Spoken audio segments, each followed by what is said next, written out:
अस्सलाम वालेकुम नाज़रीन, मैं हूँ फातिमा बलोच और आप देख रहे हैं प्रोग्राम न्यूज़ टाइम। नाज़रीन, शरह सूद 11% तक हो गया था और साथ ही अगर इस टाइम महंगाई की बात करें तो महंगाई भी 11% तक पहुँच गई है। शरह सूद 11% इसलिए किया गया था कि महंगाई कंट्रोल हो सके, लेकिन महंगाई भी बराबर हो गई है। इस टाइम जो हालात बने हैं मुल्क के, तो महंगाई बहुत ज़्यादा हो गई है। मेरे साथ इस टाइम मजदूर तबका मौजूद है, मिडिल क्लास लोग मौजूद हैं। इन सब से बात करेंगे कि ये मजदूर और मिडिल क्लास जो लोग हैं, ये अपनी ज़िंदगी इस महंगाई के दौर में कैसे गुजर बसर कर रहे हैं। मेरे साथ इस प्रोग्राम में रहिए। जी तो नाज़रीन, आज हम बात करें महंगाई के हवाले से कि आए दिन महंगाई की शरह जो है वो बढ़ती जा रही है। हमारे साथ यहाँ पर मज़दूर तबका मौजूद है, हमारे साथ मज़दूर हैं, उनसे हम बात करेंगे कि किस हद तक इस टाइम दुश्वारी आ रही है इनको कमाई करते हुए। अस्सलाम वालेकुम सर, कैसे हैं? खैरियत से हैं? सर क्या कहना चाहेंगे इस टाइम अगर आप हालात देखें, इतनी महंगाई हो गई है और महंगाई इतनी है कि कुछ कह नहीं सकते। ये अल्लाह पाक का जो निज़ाम चला रहा है। अब हमारी 1200-1100 रुपये दिहाड़ी है। हम सुबह 6 बजे आते हैं, शाम को 10 बजे 11 बजे मतलब घर जाते हैं अपने। किसी दिन लगती है दिहाड़ी, किसी दिन नहीं लगती। तो ये हमें पता है ये हमारा निज़ाम कैसे चल रहा है। लोग कहते हैं ये कार्ड मिल रहे हैं, मरीम नवाज मिल रहे हैं, बेनज़ीर के मिल रहे हैं। जब जाते हैं तो वहाँ धक्के इतने हैं कि इंसान सोच भी नहीं सकता। कितने बजे सुबह आते हैं? सुबह हम 6 बजे आते हैं। और खड़े कितने बजे तक रहते हैं? अब यहाँ शाम को 7:30, 8, 9, 10 भी बज जाती है। तो रोज़ाना कितनी दिहाड़ी लग जाती है? दिहाड़ी 1200 रुपये की है दिहाड़ी। अगर लग जाए तो 1200 रुपये मिल जाता है, ना लगे तो दुआ खैर है। मैं खुद शुगर का मरीज़ हूँ। तो आज जब आए हैं तो कोई दिहाड़ी नहीं लगी? देख लो कितने दोस्त हमारे भाई यहाँ खड़े। कितने दिनों से दिहाड़ी नहीं लगी? आज तकरीबन चौथा दिन है मेरे पे। और नहीं लगी 4 दिनों से? कुछ भी नहीं फिर घर क्या लेकर जाते हैं? ये अल्लाह पाक ने निज़ाम चला रहा है जो हम साथ देते हैं, बाकी कुछ भी नहीं है। कैसे खर्चा मकान पूरा किराए होता का है? है, मकान किराए का बाउल की मेहरबानी है। शादी बच्चे तो होंगे? 4 बेटियाँ हैं। तो फिर कैसे पूरी करते ये हैं? अल्लाह पाक चला रहा है मेरी बहन, बंदे के पास में नहीं है। तो आप लोगों को कोई मजदूरों को कोई पैसे शैसे नहीं दिए कुछ भी जाते? नहीं मिलता मेरी हर बहन। चीज़ यहाँ की सहूलत दी तो जा रही लोग है। आते हैं मजाक उड़ाने के लिए। यूँ समझ लो कि क्या? अगर दिहाड़ी पेपर ले जाते हैं तो यूँ समझ लो कि मटेरियल के पैसे भर लेते हैं। जब हम मजदूरी 1200 रुपये मांग लेते हैं तो उन्हें बुखार हो जाता है। वो कहते हैं जब 700 हुकूमत की तरफ से 700 1400 तक है 1400 तो है, तब भी 1200 मिलती है। 1200 भी मुश्किल से मिलती है। 1000 रुपये, 900 रुपये, 800 रुपये मतलब रो मर के मिलती तो है। आप उनसे कहते नहीं है कि आप थोड़ी बाजी सी लड़ बढ़ाएं? भी क्योंकि इतनी सकते। मेहनत के इस टाइम जो सबसे बाजी ज़्यादा मेहनत है वो मजदूर ही करता मेरी है। बहन मेहनत भी करे ना तो अगर कोई भी खुशी नहीं होता। मजदूर के ऊपर खास तौर पर जैसे रोते हुए हमें दिहाड़ी मिलती है वैसे रोते हुए मर क्या जाते काम करते हैं? मिस्त्री का काम करते मजदूरी हैं? करते हैं, मजदूरी मिस्त्रियों करते के हैं साथ, आप? ठीक मिस्त्रियों है। के साथ। तो कोई इतनी भी मेहनत के बावजूद भी आपको जो 1000 रुपये या 1200 रुपये मिलता है। वो भी वो भी अगर मिल जाए तो मिल जाए तो। जैसे कि 4 दिनों से मिला ही नहीं मिला। वो खड़े हैं इधर, देखो कितने दोस्त बाब यहाँ हमारे भाई खड़े हैं। सबका यही हालात है। तो जैसे अब पब्लिक ट्रांसपोर्ट फ्री कर दी गई है, मेट्रो फ्री हो गई है गरीबों के लिए, तो आप लोगों के लिए कुछ नहीं किया? वो तो कोई फायदा नहीं हमारे लिए। तो आप लोगों ने मिलके कोई अपील वगैरह नहीं की? कोई यहाँ पर क्या एहतजाज करें? नहीं किया? यहाँ हम अपना खुद खर्चा नहीं उठा सकते सही माने तो हम अपील क्या करें? जंग किस तरह से करें? हम किस तरह रोड ब्लॉक करें? किस तरह करें? कि हमारे बच्चों को निजाम के घर आके दे जाएंगे जी? नहीं देते। ये सिर्फ गरीबों के नाम पे दाना मिलता है, गरीबों के नाम को अमीरों को मिलता है, हम गरीबों को नहीं मिलता है। फिर उधार लेते हैं? उधार लेना पड़ता है उधार भी तो दोस्तों तब से। उतारा जाए ना जब पैसे नहीं पैसे नहीं आएंगे तो हम लड़ाई झगड़े अक्सर हमारे साथ होते रहते हैं, घर में भी होते हैं क्या अक्सर। अपील है अब आपकी? यही कुछ दुआ करते हैं कि अल्लाह पाक इन पे हमारे हाल पर रहम। ठीक है, शुक्रिया आपका। नाज़रीन, और भी लोग मौजूद हैं, इनसे भी बात कर देते हैं। अस्सलाम वालेकुम। अस्सलाम। कैसे हैं सर? ठीक है। अल्लाह पाक का शुक्र है। सर क्या कहना चाहेंगे इस टाइम जो अगर मैं कहता महंगाई को हूँ देखें तो मैं बहुत ज़्यादा परेशानी है? बेस का बता दूँ। सबसे पहले वज़ीर आज़म को एक्शन लेना चाहिए इस बारे में कि जिस तरह गरीब की ज़िंदगी जा रही है ना, ये अपनी ज़िंदगी और गरीब की ज़िंदगी में लगा लेना, किस तरह ज़िंदगी गुजार है। और वो अपनी ज़िंदगी तो ऐसे गुजार है। और गरीब है जो अल्लाह ताला की ज़ात है, वो चला रहा है, उसकी मेहरबानी है जो हम चल रहे हैं सही है। 24 करोड़ आवाम से यही बात होगी, वो यही कहेंगे यार अल्लाह ताला का शुक्र है कि हमें वो काम चला रहे हैं। सही बात है। और लेकिन शहबाज शरीफ और वज़ीर मरीम नवाज़ ने ना कोई काम नहीं किया, सिवाय लूट मार के कुछ नहीं करते। सही बात है। और टैक्स इतने दे रहे हैं आम आदमी, हर चीज़ टैक्स है पड़ा, कोई पूछने वाला बंदा नहीं है। इस बात है। तो इसी बात पे हम तकलीफ में अपील करते हैं कि इस बात पे अमल किया जाए और हमें रिलीफ दिया जाए। ऐसी क्या बात काम करते हैं आप? मेरी यही है मार्केट कमेटी जॉब, मैं नायब कासिर हूँ। सही बात है। ठीक है। आप यहाँ पर देखते हैं आपके सामने मजदूर जी मजदूर खड़े जमा हैं, होके खड़ा होता है। सुबह 6 बजे आते रोजाना हैं, की बुनियाद रोजाना के 6 बजे खड़े 2-3 बजे बज जाती है काम की मजदूरी अगर है। कोई देता है, कोई नहीं देता, चले जाते हैं। इस बात है। अगर मजदूरों के हालात देखे जाएं और मजदूरों से जैसे बात किए तो उनका कहना है कि हम सुबह से लेकर रात हो जाती है, हम खड़े रहते हैं। अब 4 दिन हो गए एक मजदूर को उसकी रोजी ही नहीं मिली। अब देखिए ना, 4 दिन से दिहाड़ी नहीं मिली और 4 दिन से बेचारा मजदूर अब ऐसे ही रह जा रहा है। ये प्राइम मिनिस्टर का काम है ना, इस बात पे एक्शन लेना चाहिए। इस बात पे तो आपको लगता है कि ये मुल्क में हालात ठीक हो रहे हैं? नहीं, उल्टा ख़राब हो रहे हैं। आप बताएं कि मरीम नवाज ने कहा था मैं कोई एक गरीब नहीं छोड़ूंगी। आप बताएंगे गरीब तो वैसे के वैसे ही फिर रहे हैं। ऐसे सामने ही है। आप मैं खुद देख लें आप कि क्या मामला चल रहा है इस टाइम।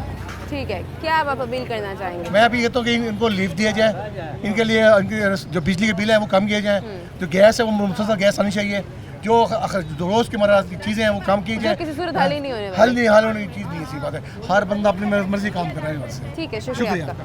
नाज़रीन, हमारे साथ एक खातून भी मौजूद है, इनसे भी बात करते हैं। अस्सलाम वालेकुम। वालेकुम सलाम। कैसी हैं आप? ठीक हूँ। क्या कहना चाहेंगे इस टाइम मैं महंगाई यूँ को? कहना चाह रही हूँ, महंगाई तो बहुत ही है। भाई टैक्स के ऊपर कंट्रोल किया जाए। मैं गरीब बंदी, मैं टैक्स कहाँ से दूँ? है हुकूमत ने टैक्स का 20,000 रुपये कह रहे टैक्स दो। चीज़ का टैक्स दो? जमीन का टैक्स। क्या कोई ज़मीन का मसला चल रहा है? हाँ, मेरा जमीन का मसला चल रहा है। धक्के खाती फिर रही हूँ टैक्स। भाई मैं कहाँ से दूँ? क्या काम जमीन के करती हैं? कागज को सब दे चुकी मैं। अच्छा, काम क्या करती हैं? मैं यही खेती बाड़ी वो मजदूरी करती हूँ। और मजदूरी वाले बंदे को बोल रहे हैं कि टैक्स दे। हाँ, कितना टैक्स है? 22,500 रुपये मांग रहे हैं टैक्स। मैं कहाँ से दूँ 22,500 रुपये टैक्स? तो कागजों के इतनी मुश्किलों से मैंने भरे हैं। अच्छा, तो मरीम नवाज ने तो एक स्कीम भी निकाली थी जिसमें कहा गया था कि कोई नहीं निकाली। मरीम नवाज ने ना घर बनाने को कोई स्कीम निकाली, कुछ भी नहीं करा। नहीं, वो एक वंडा कराओ नहीं, सुखाओ आप के नाम से थी।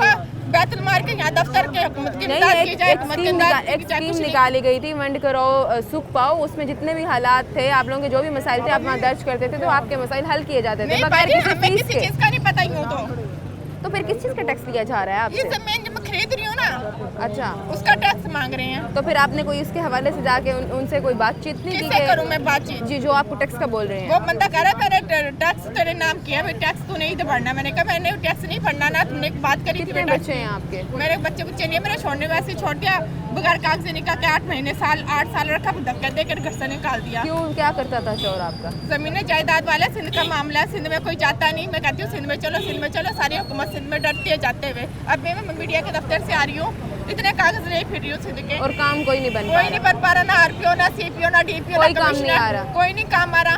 क्या अपील करना चाहती हैं देख आप? लो, सारे कागज मेरे हाथ में है, कमिश्नर के, डिप्टी कमिश्नर के। और अकेली धक्के खा सारों रही के हैं आप? अकेली धक्के खा रही हूँ। मैं किस लिए खा रही हूँ धक्के?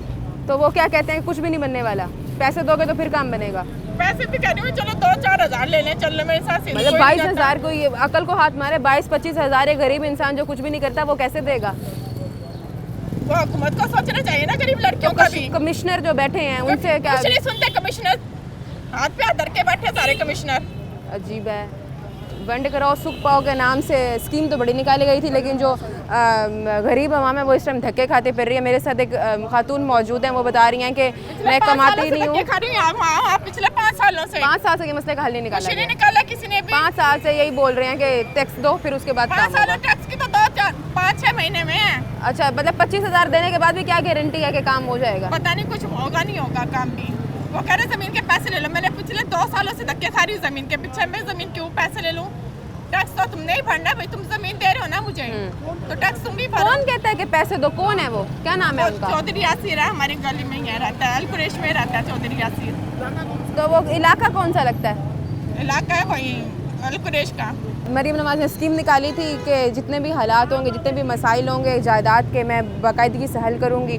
और अगर किसी का कोई ज़मीन का मसला फंसा हुआ है तो वह 60 दिनों के अंदर जो है वो हल हो जाएगा। मेरे साथ खातून मौजूद है, वो 5 सालों से धक्के खा रही हैं। पता नहीं कोई घर के पास कोई अफसर है, मैं नहीं जानती कौन है, क्या नाम बता रही हैं? चौधरी यासीर है, 6 महीने हो गए टैक्स मांग रहे हैं। प्रॉपर्टी डीलर कोई होगा और टैक्स कहाँ से दूँ मैं? टैक्स के 25,000 मांग रही हैं गरीब औरत से जो कुछ भी नहीं करती। उसका शोर भी उसको छोड़ के चला गया, ना उसके घर वाले। शोर को भी पकड़ा जाए ना, धोखे से निकाहनामा दिया हुआ, नकली निकाहनामा दे रखा शोर को। सिंध में जाके पकड़े, आरपीओ सीपीओ घर पे धर के बैठे हैं, अफसर बने बैठे हैं। नहीं, शोहर ने क्या छोड़ दिया है?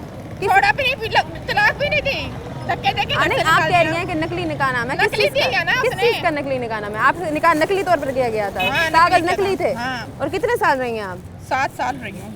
और अब जाके पता चला कि निकाह नकली था? 2 साल से लेके आई हूँ इतने निकाहनामा। इतने 2 साल से इतने निकाहनामा लेके आई हूँ, नकली पकड़ा दिया उन्होंने। 7 साल से रह रहे थे और 7 साल अब से। जाके लड़की को पता चल रहा है कि लड़की का निकाहनामा ही फेक है। ये मेरे साथ खातून मौजूद थी, इस टाइम इतनी शदीद परेशानी का शिकार है। उनका एक तो जायदाद का मसला है कि उनकी ज़मीन जो है वो खा दी गई है, और उसके हवाले से बात करें तो एक उनके घर के पास अफसर बैठा है, वो प्रॉपर्टी डीलर ही समझ लें। वो कह रहे हैं कि आप 25,000 लेकर आएँ, फिर जाके ना आपका जो जायदाद है उसके हवाले से ना बातचीत की जाएगी। और उनके जो शौहर हैं उन्होंने 7 साल तक अपने शौहर के साथ रही हैं, लेकिन उनके साथ ये भी धोखा हुआ है कि उनके शौहर ने उनको गलत निकाहनामा दिया हुआ था। समझ ही नहीं आ रही। मरीम नवाज दावे तो बहुत कर रही हैं कि मैं गरीब का ख्याल रखूँगी, मैं माँ हूँ आवाम की, लेकिन अब माँ को आवाम जो है रुलती हुई है वो नहीं दिख रही। अब ये समझ नहीं आ रही कि मरीम नवाज़ तक आवाज़ क्यों नहीं जा रही। और अगर कमिश्नर साहब तक हमारा ये पैगाम पहुँच रहा है तो बराए करम गरीब जो इंसान है इन पर रहम खाएँ। बेचारी खातून दर बदर रुलती फिर रही हैं, उनका कोई हल नहीं निकल रहा।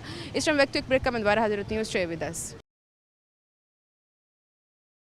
वेलकम बैक नाजरीन। मज़दूर और भी लोग मौजूद हैं हमारे साथ, मज़दूर हैं, मजबूर हैं, रोज़गार है नहीं, इनसे बात करते हैं। अस्सलाम वालेकुम। मजदूर बंदे बिजली कम बिल ज़्यादा आ रहे हैं जी दूजी गन्ना गैस है जी तो दूजी गाल तेल महंगा है तो मजदूर बंदे सारी मजदूरी लगती नहीं। मजदूरी करते हैं आप? जी हाँ। क्या मजदूरी करते हैं? ये मेहनत है मिस्त्री नाल। आपकी उम्र है रेस्ट करने की और हाँ। आप मजदूरी करते हैं। बच्चे कितने हैं आपके? बच्चे 5। बच्चे 5 हैं। छोटे हैं? हाँ ऊपर नहीं तो बाहर छोटे जो जिनकी शादी हो गई है हाँ। वो ख्याल नहीं करते बाप का? को ना बस हर कोई मजदूर बंदे हैं ना। तो आप जब आते हैं तो आपकी उम्र का ख्याल करते हुए पैसे कितने देते हैं आवाम? आवाम सा को तो नहीं देते पैसे। दिहाड़ी जब लगती है कितने पैसे देते हैं? कहाँ लेके लग गई झाड़ी जब 1000 लगती है सिर्फ 1000 रुपये मिलता है। हाँ। जबकि आपको पता है कि मजदूर की जो इस टाइम हाँ, रोजी है वो हाँ, तकरीबन हाँ। 1400 तक 1450 तक है। नहीं देते। 1400-1500 तक कोई आपको दिहाड़ी नहीं लगती। नहीं। 1000 रुपये देते हैं। हाँ। मुश्किल से कहीं मिल गई तो हाँ मुश्किल है। कितने दिनों से नहीं लगी दिहाड़ी? आज जाए करो तो आज महीना थी कि बीमार पा रहे हैं। कोई काम नहीं है। हाँ। सुबह से खड़े हैं। हाँ। और कितने बजे तक खड़े रहेंगे? बस हम बन जाने वाले चले जाएंगे, मिलेगी नहीं मिलेगी हाँ, मिल गए। बस, हाँ, फिर वही घर रोजी। क्या खाली हाथ जाते हैं? हाँ की करें। फिर वो घर जो छोटे बच्चे हैं उनका पूरी कैसे होती है? बस पेट कैसे पालते हैं? बस कोई दुकान उधार कोई झाड़ी लाग गई वालों को दे देते हैं। बस ऐसे ही गुजर बसर हाँ होता है। हाँ पहले इतनी महंगाई का दौर है। हाँ आगे महंगाई है बड़ी। बिजली है नहीं लेकिन बिजली के बिल आ जाते हैं। हाँ। गैस है नहीं लेकिन हाँ। गैस के बिल आ जाते बिल हैं। ठीक है। इवें। आप मुझे बताएंगे इस तरह के हालातों को देखते हुए, पहले कमाई नहीं है, रोजगार है नहीं, हाँ। मरीम नवाज ने कहा था कि मैं आवाम को नौकरियां दूंगी, रोजगार फराम करूंगी। ठीक है। कैसे नहीं मिलती था। तो साफ सुथरा पंजाब तो बड़ा बनाया जा रहा है। बड़ा आप चौक देख रहे हैं बनाए जा रहे हैं, खाली चौक गंद वाले थे वो सजाए जा रहे हैं। बस आप मुझे बताएं रोजगार है नहीं, हाँ साढ़े को चौकों को बनाकर हमने क्या करना है? हाँ साढ़े चौकों को को देख के हमारा दिल कैसे खुश होगा जब अंदर से ही दिल खुश नहीं होगा? हाँ कोई साढ़े काम को ही नहीं कारा होगा। मोटर है असल मजदूर बंदे हैं सारे को तो कैसे तो आपको मिलती लगता है। है कि ये हालात ठीक चल रहे हैं मुल्क में? मरीम नवाज ठीक हालात बना रही हैं? क्योंकि साहब उन्होंने को तो कहा कोई था, जिस समझ तरह नहीं है। उन्होंने दावे किए थे वो पूरे हो रहे हैं। साहब को कोई समझ नहीं आ रही। हर शय महंगाई है जैसे को हाथ गातो वो खा दिए ये कर क्या मुतालबात करना चाहेंगे? बस साहब को शय मिलनी जावे बिया क्या। ठीक है, शुक्रिया। नाज़रीन यहाँ और भी लोग मौजूद हैं, इनसे भी बात करते हैं। अस्सलाम वालेकुम। वालेकुम सलाम। कैसे हैं? ठीक हैं आप? ठीक ठाक। कितने बजे से आए हुए हैं आप यहाँ? हम यहाँ आए हुए हैं तकरीबन 6 बजे के। 6 बजे के। और कितने बजे तक खड़ने का इरादा है? हमारा तो ऐसा है अभी 2 बजे तक खड़ेंगे। ठीक है। अगर कोई काम लग गया तो चले जाएंगे, ठीक है। नहीं तो हम सीधा घर क्या जाएंगे। मजदूरी करते हैं आप? पेंट करते हैं हम आप? पेंट का काम करते हैं। ठीक है। आपको पता है कि मुल्तान की गर्मी बड़ी मशहूर है। वो तो साफ ज़ाहिर है, आखिर बच्चे भी तो पालने हैं ना। आप आजकल ये भी कच्चा है कि हीट वेव आ रहा है जी। जो इतना गंदा होगा कि एसी और कूलर काम करना बंद कर देंगे। बंद कर देगा। उस गर्मी में आप निकलते हैं अपनी रोजगार कमाने के लिए, आगे सारा दिन खड़े रहते हैं और आगे रोजगार भी नहीं मिलता। नहीं मिलता। घर क्या लेकर जाते हैं? कुछ भी नहीं लेके जाते। आपने सुना होगा मरीम नवाज ने कहा था, मरीम नवाज ने ये बोला था कि मैं 10 लाख लोगों को 20 लाख लोगों को नौकरियां फराम करूंगी, रोजगार फराम करूंगी, गरीब एक नहीं छोड़ूंगी। वो आप तक पहुंच गए वो नौकरियां? जो पढ़े लिखे आदमी हैं नहीं, उनको भी नहीं मिली मेरे ख्याल से। वो बेरोजगार बने पड़े हैं, इधर आके बैठ जाते हैं। ठीक है। मिसाल है आपके सामने? मिसाल वाकई क्या, ऐसे लोग? सारे पढ़े लिखे बंदे इधर बैठे हुए हैं। अच्छा। ठीक है। उनको नौकरी कहाँ से मिलेगी? और वो वो मजदूरी सारे कर रहे हैं। मजदूरी करते हैं। मतलब नौकरी नहीं है, ये नौकरी हाल हुआ। कहाँ से करेंगे वो? अच्छा, साफ सुथरा पंजाब तो बनाया जा रहा है। ये पंजाब साफ सुथरा ही बनाया है। साफ सुथरा बना रहे हैं। हाँ, बिल्कुल मतलब साफ क्लीन एंड वो- क्लियर हो रहा है, वो- आवाम को भी क्लीन एंड वो क्लियर कर रहे आवाम हैं। को ना साफ सुथरा बना दिया इसमें। हाँ। ठीक है ना। हाँ।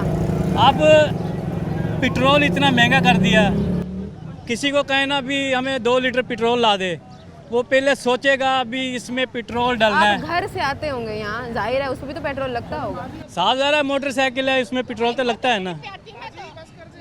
ठीक है। ये मोटरसाइकिल पे पेट्रोल डलता है, पानी तो नहीं ना डलता।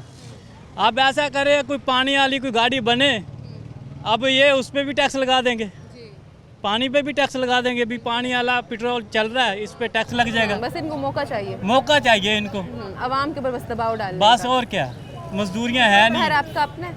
नहीं, किराए का है। कितना किराया देते हैं? 10,000 रुपये। बच्चे कितने हैं आपके? 4 बच्चे। कैसे कैसे पूरी करते हैं? स्कूल तो डाला हुआ होगा। अल्लाह ताला पूरी करने वाला है। कुछ तालीम नहीं दे रहे महंगाई की वजह से? अल्लाह ताला पूरी करेगा। बस अगर अल्लाह ताला ने पैदा किया अब तक अल्लाह ताला ही पूरी कर रहा है, हुक्मरान तो कुछ नहीं कर रहे। हुक्मरानों ने क्या करना, वो तो सिर्फ जहाज चलाना बस उन्होंने, और क्या करना है। हाँ, अवाम रुल रही है, रूल रही है, वो तो साफ ज़ाहिर रूल रही है ना। क्या मुतालबात हैं आपके? हम तो यही कहेंगे अभी अवाम का कुछ ख्याल करें। आम का ख्याल किया जा रहा है आपको लगता है? हमें नहीं लगता, हम तो मर भी जाएंगे ना तो हमारे आने अभी आजकल पे निकलती है अवाम और आके बोलती है कि पेट्रोल महंगा हो रहा है, हर चीज़ महंगी हो रही है, तो ये कहा जाता है कि मुल्क के हालात जंगी बने हुए हैं, अवाम कोऑपरेट करे। आप मुझे बताएं, चले अब समझ आती है मुल्क के हालात जंगी बने हुए, उससे पहले क्या था? मैं ये कह रहा हूँ, हमारे बाप दादों ने देखा उस टाइम हालात सही थे। जब हम मर जाएंगे ना, हमारे बच्चे देंगे, हालात ऐसे की ऐसे ही रहेंगे। मतलब आप ये कह रहे हैं कि अगले कुछ सालों में भी पाकिस्तान का कुछ नहीं बनने वाला? हमने ये सोच लिया इसमें कुछ भी नहीं बनेगा, इसलिए लोग पाकिस्तान छोड़ के जा रहे हैं ना, वो इसलिए तो जा रहे हैं। चलो बाहर जाएंगे, कुछ ना कुछ अब जिस बंदे की इतनी सख्त नहीं है वो नहीं जा सकता, वो तो मर गया यहाँ। वो थोड़े बंदे मर रहे हैं, ऐसे बंदे तो मरे हैं। अब इन्होंने इतनी महंगाई करी है, वो कहाँ से, अब ये कनक आ रही है, इन्होंने पहले सस्ती कर देनी है, फिर यकदम इन्होंने बढ़ा देनी है। आटा देख लो, हर चीज़ पहले सस्ता कर देंगे, यकदम बढ़ा देंगे। भाई ये चीज़ है, ये चल रहा है, सिर्फ अल्लाह के भरोसे पे चल रहा है। अभी ये आवाम चल रही है, अल्लाह के भरोसे पे चल रही है। सही है, ठीक है जी। तो नाज़रीन, हमारे साथ अम्मा जी मौजूद है, इनसे भी बात कर लेते हैं। अस्सलाम वालेकुम। वालेकुम सलाम बेटा। ठीक है बेटा जी। क्या कहना चाहेंगी इतनी महंगाई के दौर में? ऐसे बेटा क्या करें, गरीब बंदे मर रहे हैं, भूख के मारे मर रहे हैं। इतनी महंगाई है, बिजलियों के बिल भर भर के ना तबाह हो गया अवाम। मेरा बच्चा बालों कन्नों की बालियां बेच के ना अवाम ने बिजलियों के बिल भरे हैं, हमने भी भरे हैं। हम कब तक इस चक्की में पिसते रहेंगे बताएं? सारी जिंदगी यही सारी जिंदगी ऐसे गुजर गई। ये क्या हमारा मुल्क नहीं है? पाकिस्तान पर अवाम का कोई हक नहीं है, इन दरिंदों का हक है जो नोच नोच कर रोटियां खा रहे हैं अवाम की ना। अवाम को टैक्स के अंदर निचोड़ रहे हैं, वहाँ पर जहाज लिए जा रहे हैं। मेरे बच्चे जो अमीर है वो उनकी तो रोटी रोजी चल रही है। ये देखो मजदूर लगे हुए हैं सड़कों पे, इनका क्या कसूर है? तो शाम को चले जाएंगे ऐसे ही ना। अवाम का क्या कसूर है? मरियम निवाज क्या कर रही है? मरियम निवाज साफ सुथरा पंजाब बना रही है। हाँ, बहुत अच्छा बना रही है, बहुत अच्छा। भूख के मारे लोग मर जाए वो ठीक है। आपको लगता है कि ये दिखावा जो है इससे पेट पूरा होने वाला है? ये कुछ भी नहीं है, जो गरीब अवाम मर रही है कुछ भी नहीं है। मेरा बच्चा कुछ भी नहीं है। आप क्या काम करती हैं? मैं बेटा कोठी पे काम करती हूँ। क्या करती हैं? कोठी पे काम। अच्छा, आपके शोहर हैं? नहीं, बच्चे हैं? जी हैं। बच्चे कितने हैं? 2 हैं। और क्या कितने बड़े हैं? क्या काम, कोई काम है या पढ़े हैं? जी जवान। तो वो कोई ख्याल रखते हैं? हाँ, रखते हैं, लेकिन पूरी नहीं होती। नहीं होती बेटा। किराए का मकान है, 5,000 किराया भरते हैं, 4,000 बिजली का बिल भरते हैं। बिजली का बिल कितना आया इस दफा? 4,000 रुपया। घर में क्या चलता है? पंखा, सिर्फ पंखे का इतना जी, आ गया। एक अभी तो गर्मी शुरू होने वाली है। गर्मी शुरू ना तो कहाँ मरेंगे हम कहाँ मरेंगे? अभी तो वो हालात बनने वाले हैं कि इतनी गर्मी होगी कि कूलर चलना बंद हो जाएगी। जी हमारा कूलर वगैरह नहीं है बेटा, कूलर नहीं है, कूलर नहीं है, गर्मी कुछ में भी बंदा नहीं है। मेहनत करके कमाता है। जी आगे से कुछ बचता ही नहीं कुछ भी नहीं है बेटा। बचना क्या है, पूरी नहीं पड़ती है। 200 रुपए में तो दाल पकती है। मरियम निवाज ने कहा था मैं अवाम की माँ हूँ। हाँ है माँ। आप बताए माँ ऐसा सलूक करती है? माँ नहीं है, वो बाप है। तो अवाम माँ बाप ऐसा सलूक करते हैं? नहीं बेटा, नहीं बेटा, नहीं बेटा, बहुत जुल्म कर रही है ये, बहुत जुल्म कर रही है। क्या लगता है मुल्क के हालात बेहतरी की तरफ जाएंगे? मैं एक बेवा औरत हूँ, बेनजीर का पैसा पूरी दुनिया को मिलता है लेकिन मुझको नहीं मिलता। आज तक नहीं मिला? नहीं मिला। आपने अप्लाई भी नहीं किया? नहीं किया, मेरा नाम ही नहीं आता। मेरे शनाख्ती कार्ड पे उन्होंने लाख लगा दिया, मैं हकदार नहीं हूँ क्या? क्यों, वजह? मुझे क्या पता बेटा। तो आप तो मुस्तहिक हैं, आपको नहीं मिल रहा? नहीं मिल रहा, नहीं मिलता। 1 रुपया भी कभी हुकूमत की तरफ से हमको नहीं मिला। रमजान आया था, उसमें भी कोई कुछ भी नहीं मिला, कुछ भी नहीं मिला। गरीब के नहीं। क्या मुतालबात करना चाहती हैं आप? मैं क्या करूंगी इनका मुतालबा? मैं क्या करूंगी इनका? ये क्या करेंगे मुल्क का? इस मुल्क में क्या रखा है, मैं क्या करूंगी? मुझे कोई मुतालबा नहीं करना। अल्लाह कोई बेहतरी करे पाकिस्तान के लिए। ये तो पाकिस्तान को नोच नोच कर खा रहे हैं, ये तो दरिंदे हैं, दरिंदे। नाजरीन, आप देख सकते हैं कि हमारे साथ माँ जी मौजूद थी और शदीद परेशान थी। वो बेचारी बता रही हैं कि मैं बेवा हूँ, मुझे आज तक बेनज़ीर की तरफ से भी कोई पैसे नहीं मिले गए। मैं गई हूँ, मैंने वहाँ जाके अपना अप्लाई किया, लेकिन उस पर कहते हैं कि आप मुस्तहिक नहीं हैं। हैरत की बात है कि उनके 2 बच्चे हैं बड़े और ख़ुद कोठी में काम करती हैं और शोहर भी नहीं है, और फिर भी लोग कह रहे हैं कि वो मुस्तहिक नहीं है और उनको पैसे नहीं दिए जा रहे, और किसी तरह से भी जो है वो गरीब आवाम का ख्याल नहीं किया जा रहा। और भी लोग मौजूद हैं, इनसे भी बात करते हैं। इस वक्त एक ब्रेक का मैं दोबारा हाजिर होती हूँ। Stay with us. Welcome welcome back नाजरीन। मैं अब इस टाइम स्टॉल्स पर मौजूद हूँ, फल वाले स्टॉल पर मौजूद हूँ। जैसे कि पता है कि गर्मी इतनी ज़्यादा हो गई है और साथ ही इस टाइम हम बात करें तो वाटरमेलन जो है वो बहुत ज़्यादा गर्मियों में ज़रूरत की चीज़ होती है, गर्मी भी ख़त्म होती है इससे। अब यहाँ पर एक हमारे साथ गाहक मौजूद हैं, इनसे बात कर लेते हैं इस हवाले से। अस्सलाम वालेकुम। वालेकुम सर कैसे हैं, खैरियत से हैं आप? जी, अल्लाह। सर गर्मी अरूज पर है और अभी मज़ीद ये भी सुनने को मिल रहा है कि हीट वेव शुरू होने वाला है जी। और अब ये वाटरमेलन के बगैर जो है वो गुजारा नहीं है। तो अब इस टाइम अगर बात करें महंगाई की तो महंगाई ने भी इस टाइम कोई कसर नहीं छोड़ी हुई। जी जी। तो क्या कहना चाहेंगे इस टाइम में कैसे फ्रूट मिल रहे हैं, महंगाई के हवाले से क्या बात करें? महंगाई तो बहुत ज़्यादा है क्योंकि पेट्रोल का रेट की वजह से सारी चीज़ें बहुत ज़्यादा महंगी हुई। जी, आपको लगता है कि पेट्रोल की कीमतें जो हर आए दिन बढ़ा रहे हैं इससे आवाम के साथ इंसाफ किया जा रहा है? नहीं, नाइंसाफ़ी है और बहुत ज़्यादा एक किस्म की तंग हो रही है आवाम। आपको लगता है पेट्रोल 500 तक 600 तक जाएगा? जी बिल्कुल, आवाज़ तो ऐसे ही है, सब यही कह रहे हैं, बात कर रहे हैं कि ना और 500-600 तक जाएगा। के महंगे होने से डायरेक्टली हर चीज़ महंगी हो गई है। जी जी बिल्कुल। अब अगर फलों की भी बात करें तो फल भी महंगे हो गए बहुत ज़्यादा। तो अब आपको लगता है कि जैसे पहले जितनी कमाई होती थी उसमें इंसान की ख्वाहिशात भी पूरी हो जाती थी, जी। ज़रूरियात अब भी तो पूरी बिल्कुल होती थी। कुछ भी नहीं अब क्या ज़रूरियात के साथ ख्वाहिशात पूरी हो रही हैं? ज़रूरियात हो जाए बहुत बड़ी बात है। जो हालात बने हुए हैं, क्या लगता है कब तक बर्दाश्त करना पड़ेगा हम लोगों को?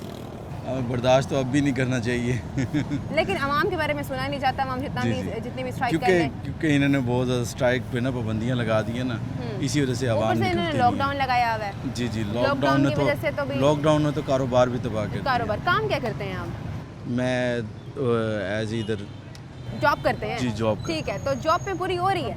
नहीं, बिल्कुल नहीं हो रही। अगर बिजनेस की तरफ आएंगे बिजनेस भी क्या चलाएंगे? बिजनेस दिन तो में कर सारा भी नहीं दिन सकते।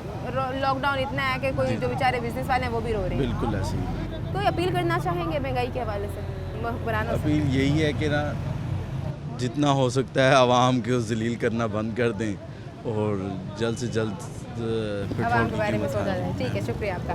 नाज़रीन यहाँ और भी लोग मौजूद हैं, इनसे भी बात कर लेते हैं। अस्सलाम वालेकुम। वालेकुम सलाम। कैसे हैं सर, ठीक हैं आप? अल्हम्दुलिल्लाह। सर क्या कहना चाहेंगे महंगाई के हवाले से अगर देखें तो क्या कैसे देखते हैं आप मुल्क को? मुल्क तो समझो कि जा रहा है, महंगाई इतना है कि गरीब आदमी तो पिस के रह गया है। गरीब आदमी का तो बिल्कुल बुरा हाल है। कभी ये हुक्मरान आके देखें, 2 दिन 4 दिन गरीबों में आके गुजारें, फिर उनको पता चलेगा भाई गरीब कैसे गुजार रहा है। वो तो एक टाइम की रोटी के लिए परेशान है गरीब आदमी। तो बहरहाल मैं तो यही कहूँगा कि अक्ल करनी चाहिए उनको। अगर अब सोचना हम बात करते हैं तो कहते हैं कि मुल्क में जंगी हालात हैं, आवाम कोऑपरेट करे। जंगी हालात हैं वो हमें भी समझ है, लेकिन इतनी तो नहीं है ना जितनी महंगाई है। महंगाई इतनी है कि गरीब आदमी के लिए तो एक टाइम का खाना भी मुश्किल हो गया है। ऐसे ही है। तो कैसे देखते हैं आप अगले कुछ सालों में पाकिस्तान को? बहरहाल अल्लाह खैर करे, हम तो दुआ गो हैं कि अल्लाह पाक कोई ऐसा हुक्मरान भेजे कि अल्लाह पाक। आपकी ज़िंदगी गुजर गई है, मैं तो 50 साल गुजारी खड़ा हूँ। आपको लगता है कि आपके 50 सालों में कोई एक ऐसा हुक्मरान वाकई आया जिसने अभी मुल्क के तक हालात तो बनाए हों? 50 सालों में क्या, जब से पाकिस्तान आज़ाद हुआ तब से कोई नहीं आया, तो अभी तक तो अभी नहीं आया। अल्लाह करे कोई ऐसा अल्लाह पाक हुक्मरान भेजे कि हज़रत उमर जैसा आके यहाँ पे अदल करे। अदल यहाँ जो भी आता है अपने काम को ही आपने हर कोई अपने काम देगा। नोचने को ही पड़ी हुई है अवाम के लिए तो अवाम का हाल, अवाम का तो इतना बुरा हाल है। मैं वही कह रहा हूँ कि हुक्मरान ज़रा नीचे उतरे, आके देखें गरीब आदमी के दरमियान में आके रहें 2-4 दिन। जब रहेंगे तो उनको तब पता चलेगा कि गरीब आदमी कैसे गुजार रहा है। क्या मुतालबात हैं आप? मुतालबात तो यही, बस क्या कर सकते हैं, क्या कह सकते हैं इनको, बस यही कह सकते हैं कि अल्लाह पाक इनको हिदायत अता फरमाए और गरीबों के लिए सोचें। गरीबों के लिए सोचेंगे तो हुक्मरान रहेंगे, अगर गरीबों के लिए नहीं सोचेंगे तो हुक्मरान नहीं रहेंगे। शुक्रिया आपका। नाज़रीन यहाँ पर और भी लोग मौजूद हैं, हमारे उनसे भी बात कर लेते हैं। अस्सलाम वालेकुम। वालेकुम कैसे हैं सर, ठीक हैं आप? ठीक है बाजी, सर फर्स्ट क्या क्लास। कहना चाहेंगे महंगाई हम हो गई कहना है इतनी चाहेंगे ज़्यादा? मरियम नवाज साहबा को कि हम बिल इतने ज़्यादा आ रहे हैं, महंगाई इतनी है, आवाम मर रही है, बेरोज़गारी है, पेट्रोल इतना महंगा है, हम कहाँ से खाएं? 700 रुपया दिहाड़ी है, हम क्या करें? 6 बच्चे हैं हमारे, किधर जाएं हम दिन रात जितना भी कमा लें बिल में चला जाता है। गंदम इतनी महंगी है, कहाँ से खर्चे पूरे करें? काम क्या करते हैं आप? काम मैं मजदूरी करता हूँ। अच्छा, तो और मैं ब्लड बसर हो रहा है? क्या गुजर है, घी लेने जाते हैं तो मिर्चें नहीं होती, मिर्चें लेने जाते हैं तो आटा नहीं होता। मतलब घर में एक टाइम का खाना बनना एक टाइम मुश्किल है। हमारी बेरोज़गारी इतनी है कि हम कहाँ जाएं। मैं खुद ब्लड का मरीज़ हूँ, मैं अपना इलाज करूँ कि बच्चों को खिलाऊँ। बच्चे कितने हैं आपके? 6 बच्चे हैं मेरे, बेटियों की शादी करनी है मैंने, बच्चियां जवान है, बच्चियाँ मेरी ये जवान है, कैसे पूरी होगी? मजदूर क्या इंसान तो मजदूर- वैसे रो रहे हैं। नहीं रो पूरी नहीं होती। तो मरियम नवाज ने दीन आनी प्रोग्राम निकाले हुए हैं, आपने वहाँ कोई अपील वहाँ वगैरह कोई नहीं दी? सुनता ही नहीं है, सिर्फ प्रोग्राम ही है, तो सुनता वहाँ तो कोई भी कहते नहीं। हैं कि वो बच्चियों की शादी भी करा रही हैं, नहीं हमें तो कोई, हम जाते हैं हमें कोई सहूलत भी नहीं मिली। तो फिर क्या अब आपकी अपील है? हमारी अपील है हाथ जोड़ के मरियम नवाज साहबा को, बाजी को, कि हमारे हाल पे रहम करें, हमारी मदद करें। हम गरीब कहाँ जाएं, कहाँ से खाएं? 700 रुपया दिहाड़ी, आपने तनख्वाह का 40,000 आर्डर तो कर दिया, मगर उस पर पाबंदी तो नहीं कराई। तो आपका घर अपना है? मेरा घर अपना है। चले शुक्र है, घर अपना है, लेकिन बिजली जो है बिजली- चलती नहीं है, लेकिन बिजली बिल आ जाता होगा। बिल आ जाता है दिन में, रात को सुकून करने का टाइम होता है, बिजली होती नहीं है। हम कहाँ जाएं? बाजी मरियम नवाज हमारे बारे में सोचें, हमने आपको ही वोट दिया है, हम लोगों को भी आप कहते उनके supporter हैं, हैं, मरियम हम नवाज उनके के। सपोर्टर हैं, पर मियां नवाज शरीफ के मरियम नवाज सपोर्टर ने फिर जो उनके सपोर्टर थे उनको सपोर्ट तो नहीं किया। नहीं किया। हमें नवाज शरीफ, हमारा दादा अबू हमारे नवाज शरीफ को सपोर्ट करते आए हैं हमेशा। मलिक अली लेकिन आगे खोखर मिला है, क्या? कुछ भी नहीं मिला। आगे मजीद भी देंगे वोट? देंगे वोट, जो नहीं हमारा हालात नहीं, भले जो हालात भी हैं ना, हमने इनके साथ ही कमिटमेंट किया दिल से, लेकिन इन्होंने नहीं किया। इन्होंने नहीं किया। हमने लेकिन जब अगर तक उनसे बात की जाए तो वो कहती हैं मैं साफ़ सुथरा पंजाब बना रही हूँ, शहर भर को, मुल्क भर को खूबसूरत बना रही हूँ, लेकिन ऐसी खूबसूरती का क्या फ़ायदा कि जब इंसान की अपनी ज़रूरियात ही पूरी नहीं होंगी। खूबसूरती का हमें क्या फ़ायदा, जो हमें मिलता ही खाने को नहीं है एक टाइम का, हम कहाँ जाएं? खूबसूरत रोड हम क्या करें? हम रोड को चाटें? हम रोड का क्या करें? जगह हमें रोड चाटते हैं, बच्चों को लेकर रोड चाटते हैं, हमारे घर का गुजर बसर तो होता नहीं है। क्या अपील है? क्या अपील है? हमारी हाथ जोड़ के अपील है कि हमारे हाल पे रहम करें, महंगाई को कंट्रोल करें। ठीक है, शुक्रिया आपका। नाज़रीन, यहाँ हमने बात की है आवाम के साथ, हमारे साथ आवाम मौजूद थी, और ये जो इस टाइम महंगाई के हालात बने हुए हैं वो आपके सामने हैं कि हर जो गरीब इंसान वो परेशान है, चाहे वो मजदूर तबका है या चाहे वो आम आवाम है। तो और भी लोग मौजूद हैं, इनसे बात करते हैं। इस टाइम एक ब्रेक का मैं दोबारा हाजिर होती हूँ। Stay with us. Welcome back नाजरीन। Assistant professor school of economics से हमारे साथ रशीद अहमद मौजूद हैं, इनसे हम बात करते हैं महंगाई के हवाले से। अस्सलाम वालेकुम सर, कैसे हैं? खैरियत से हैं आप? खैरियत से हैं सर। आपके सामने इस टाइम जो महंगाई का जो मसला है वो बहुत ज़्यादा है हमारे मुल्क में। अगर हम बात करें, हमेशा से ही हमने महंगाई जो है वो बर्दाश्त किया, तो इस टाइम अगर देखें कि महंगाई ने जो आम आदमी की रोज़मर्रा की ज़िंदगी है उस पर कितना असर डाला हुआ है? सबसे पहले मैं शुक्रिया अदा करूँगा रोहित का, आपका, कि आपने इनवाइट किया मुझे। महंगाई की जब बात की जाए तो महंगाई की बेसिकली या इकोनॉमिकली कॉन्सेप्ट डिस्कस करें तो दो चीज़ों पे मुनहसर है, एक है कॉस्ट पुश इन्फ्लेशन और एक है डिमांड पुल इन्फ्लेशन। जो आजकल महंगाई का ज़ोर है वो कॉस्ट पुश इन्फ्लेशन की वजह है। हमारी कॉस्ट ऑफ प्रोडक्शन जो है वो ज़्यादा हो रही है, उसकी सबसे बड़ी वजह रॉ मटेरियल की कॉस्ट है, और रॉ मटेरियल के कॉस्ट बढ़ने की वजह हमारा ऑयल प्राइसेस हैं। ईरान और अमेरिका की जंग के बाद जो दुनिया में क्राइसिस फेस करने पड़ रहे हैं, पाकिस्तान को शायद उससे भी ज़्यादा फेस करने पड़ रहे हैं। अब महंगाई डबल डिजिट में आ गई है, अप्रॉक्सीमेटली 11% है। आप 3 मई का जो डाटा है या 2 मई का डाटा को एनालाइज करें तो हमें नज़र आता है कि 11% में महंगाई चली गई है। इस महंगाई का असर ना सिर्फ प्रोड्यूसर पे हो रहा है बल्कि आम लोगों पे भी हो रहा है। पाकिस्तान में क्योंकि हम मैन्युफैक्चरिंग इंडस्ट्री नहीं है, हम रॉ मटेरियल को प्रोसेस नहीं करते, हम फिनिश प्रोडक्ट नहीं जाते, हम रॉ मटेरियल सेल आउट करके उसको फाइनल शेप नहीं देते, जिस वजह से हमें उसमें मुनाफा भी कम होता है। हमारी जो इंडस्ट्री है वो एग्रो बेस्ड इंडस्ट्री है। एग्रीकल्चर सेक्टर का हाल आपके सामने है। अफ़गान ईरान बॉर्डर बंद होने के बाद हमारी वेजिटेबल फ्रूट बाहर हम एक्सपोर्ट नहीं कर पा रहे, जिस वजह से यहाँ पे उनकी जो सप्लाई बढ़ गई है और डिमांड कम है। हमारा फार्मर भी परेशान है। जब फार्मर परेशान है, उसकी जो प्रोडक्शन है वो तमाम की तमाम उसकी उस कमाई से करता है जो वो कमाता है। लाइक अब गंदम का सीज़न है, गवर्नमेंट ने नो डाउट 3300 रुपया या 3400 रुपया प्राइस फिक्स कर दी है, इसके बावजूद जो है किसान परेशान है। और परेशानी की वजह यह है कि वो जो प्रोड्यूस कर रहा है उसमें ऑयल यूज़ होता है। इंटरनेशनल क्राइसिस में हम भी उसमें सबसे ज़्यादा सफ़र हो रहे हैं। हम आज बात कर रहे हैं कि हमारी महंगाई की वजूहात क्या हैं या आम शहरी कितना परेशान है। आम शहरी कौन है? जो आपका एवरेज इनकम ग्रुप है, जो बेसिकली एलीट क्लास है, वो तो इससे शायद सफ़र नहीं हो रही। मिडिल क्लास की बात, जो मिडिल क्लास की बात करें, सैलरी पर्सन की बात करें, सैलरी की उतनी प्रोपोर्शनेट सैलरी नहीं बढ़ रही जितनी महंगाई बढ़ रही है। आप ना कि सिर्फ सैलरी लोग परेशान हैं इस वजह से कि वो महंगाई का को कैसा सामना करें, आने वाले दिनों में उनको और मुश्किलात का सामना भी हो सकता है। लाइक अब महंगाई का तूफ़ान सिर्फ यहाँ नहीं रुकना, आप प्रोड्यूसर जो चीज़ें प्रोड्यूस करेगा वो महंगी होंगी, इसका इम्पेक्ट आने वाले दिनों भी होगा। ना कि सिर्फ इससे महंगाई से हम लोग प्रोड्यूसर तो परेशान है ही है कि वो उसकी सेल आउट नहीं हो रही, उतना सेल नहीं हो रही जितना उसका बिकना चाहिए, क्योंकि महंगी चीज़ें हैं और परचेजिंग पावर पैरिटी कम है। लोगों का परचेजिंग पावर ही नहीं है। एवरेज इनकम ग्रुप कहाँ से परचेज करे?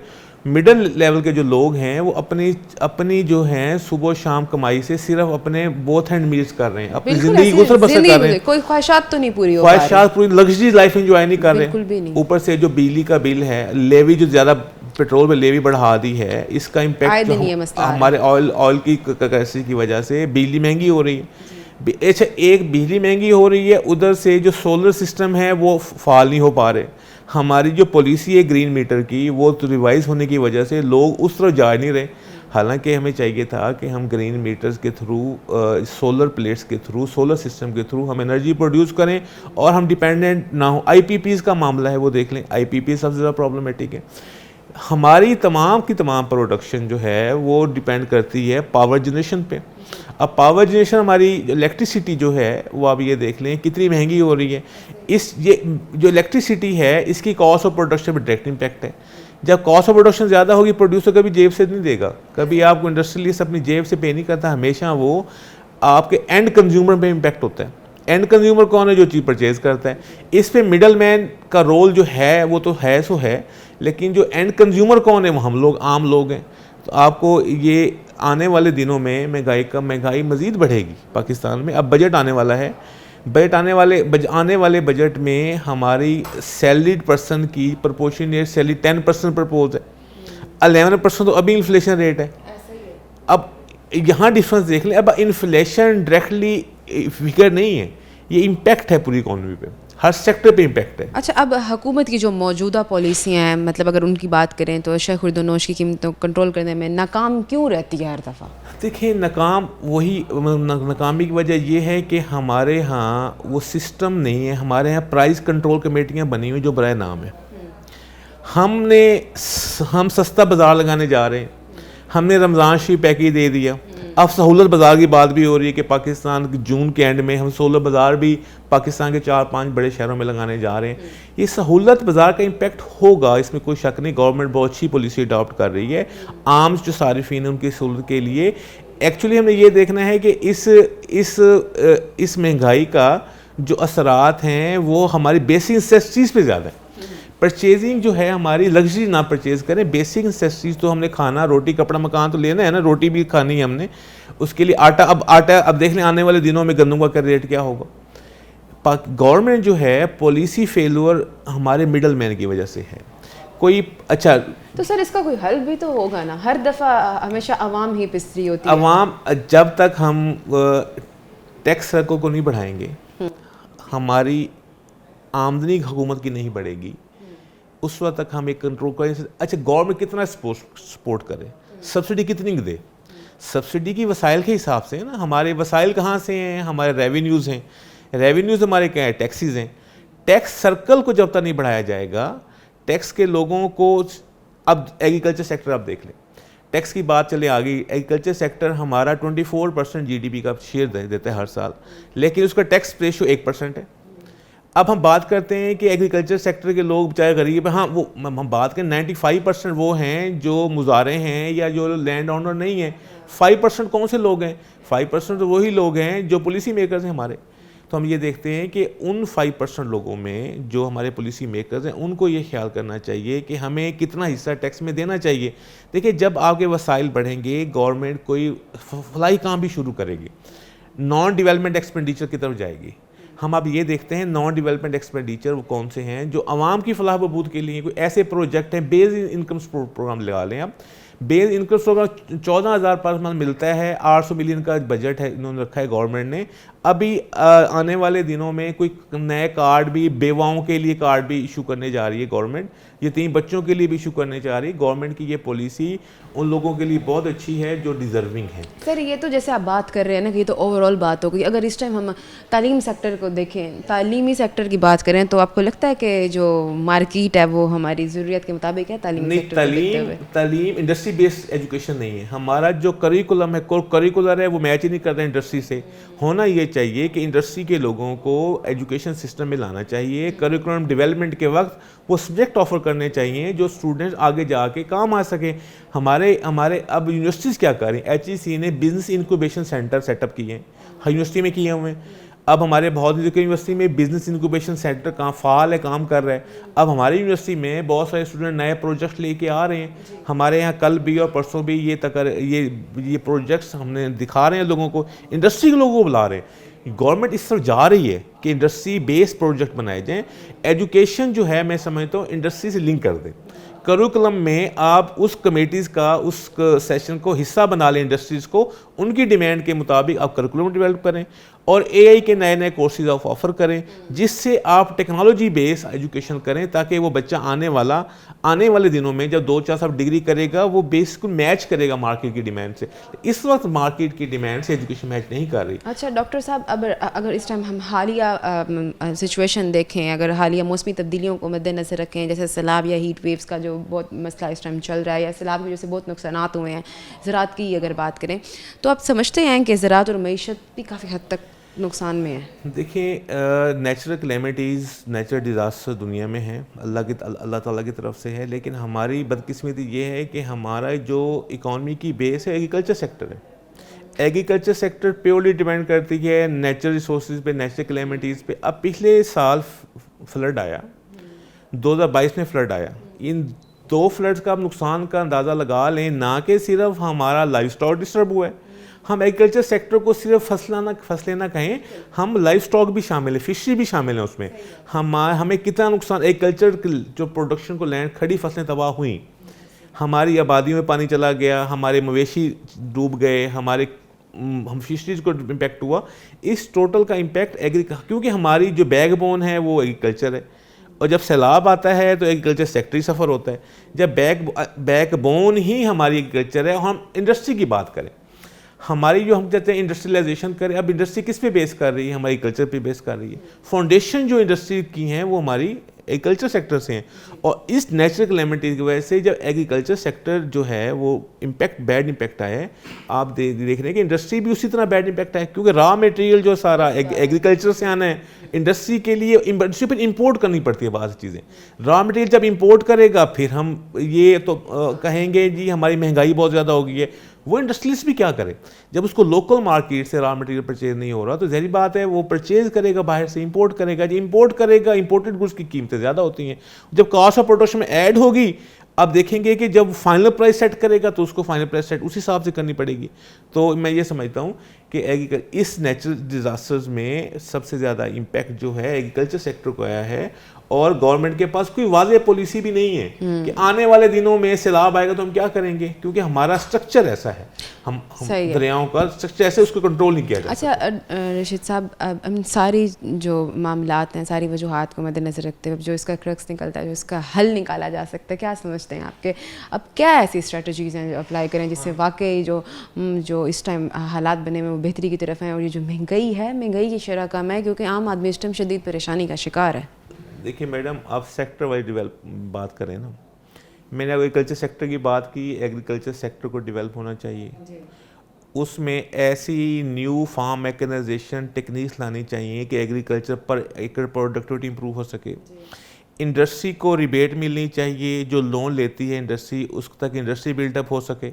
जब एग्रीकल्चर सेक्टर बिल्टअप होगा तो इंडस्ट्री बिल्टअप होगी। जब इंडस्ट्री बिल्टअप होगी तो हमारे यहाँ जो फाइनल प्रोडक्ट मार्केट में आएगी वो चीपर आएगी, लोगों की परचेजिंग पावर जो है इम्पैक्ट होगी, चीज़ें सस्ती मिलेंगी और उससे इन्फ्लेशन थोड़ा कंट्रोल हो जाएगा। महंगाई बढ़ने से इंटरेस्ट रेट भी बढ़ता है, जैसे स्टेट बैंक इंटरेस्ट रेट बढ़ा रहा है, तो ज़ाहिर बात है वहाँ जब इंटरेस्ट रेट बढ़ेगा तो आपकी इन्वेस्टमेंट कहाँ पे आएगी। एजुकेशन सेक्टर की बात करें, एजुकेशन रिफॉर्म भी बहुत ज़रूरी है। अब करोड़ों बच्चे आउट ऑफ स्कूल हैं। गवर्नमेंट अभी बहुत अच्छी स्कीम लेके आ रही है, पंजाब एजुकेशन फाउंडेशन वर्किंग कर रही है, वो गवर्नमेंट स्कूलों को प्राइवेटाइज करने जा रही है। अब Nawaz Sharif eminence school open हो रहे हैं, 300 स्कूल ओपन होने हैं, फर्स्ट फेज़ में 150 स्कूल ओपन हुए हैं। तो उसमें गवर्नमेंट का बड़ा अच्छा इनिशिएटिव है कि इंफ्रास्ट्रक्चर बिल्टअप करके उसको बेहतर वसाइल के साथ, बेहतर सहूलियात के साथ स्टूडेंट्स को एजुकेशन प्रोवाइड की जा सके। लाइक वो कम्पीट कर रहे हैं, हमारे मिनिस्टर एजुकेशन ने कहा लाहौर ग्रामर नहीं जाएंगे, आप बीकन हाउस नहीं जाएंगे, हमारे बच्चे नवाज शरीफ एमिनेंस स्कूल में पढ़ना पसंद करेंगे। वो जो फंडिंग है वो हमारी गवर्नमेंट कर रही है। मैं समझता हूँ एजुकेशन सेक्टर में इम्प्रूवमेंट ला के इसको थोड़ा सा बेहतर किया जा सकता है और स्किल्ड लेबर ली जा सकती है। महंगाई की बात करें, मैं फिर महंगाई की वही बात करूँगा, जब तक हमें महंगाई कंट्रोल करने के लिए कॉस्ट ऑफ प्रोडक्शन कम नहीं होगी, उससे पहले सब पेट्रोल और बिजली ये सस्ती नहीं होगी, उस वक्त तक हमारी प्रोडक्शन की कॉस्ट कम नहीं होगी और महंगाई को हम कंट्रोल कर। ठीक है डॉक्टर साहब, बहुत बहुत शुक्रिया आपका, आपने अपना वक्त दिया। तो नाज़रीन, आज हमने बात की महंगाई के हवाले से कि हमारे साथ आज यहाँ पर ख़वातीन मौजूद थी, उनकी कहानी सुनी, उनकी ज़बानी सुनी। हमारे साथ मजदूर तबका मौजूद था, मिडिल क्लास लोग मौजूद थे कि महंगाई की शरह बहुत ज़्यादा बढ़ती जा रही है।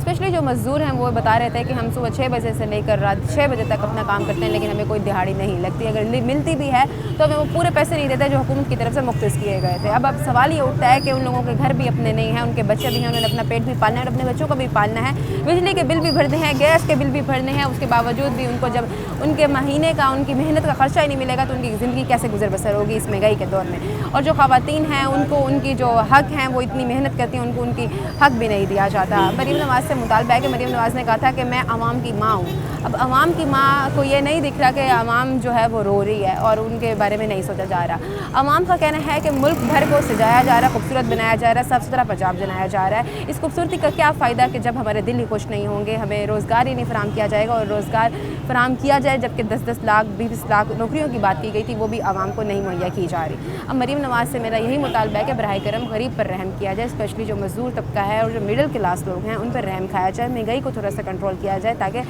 आम शहरी सुकून से ज़िंदगी गुजर बसर कर सके। उम्मीद करती हूँ प्रोग्राम अच्छा लगा होगा। एक नए प्रोग्राम में हाजिर होंगी, तब तक के लिए फातिमा बलोच को इजाज़त दें। अल्लाह निगहबान।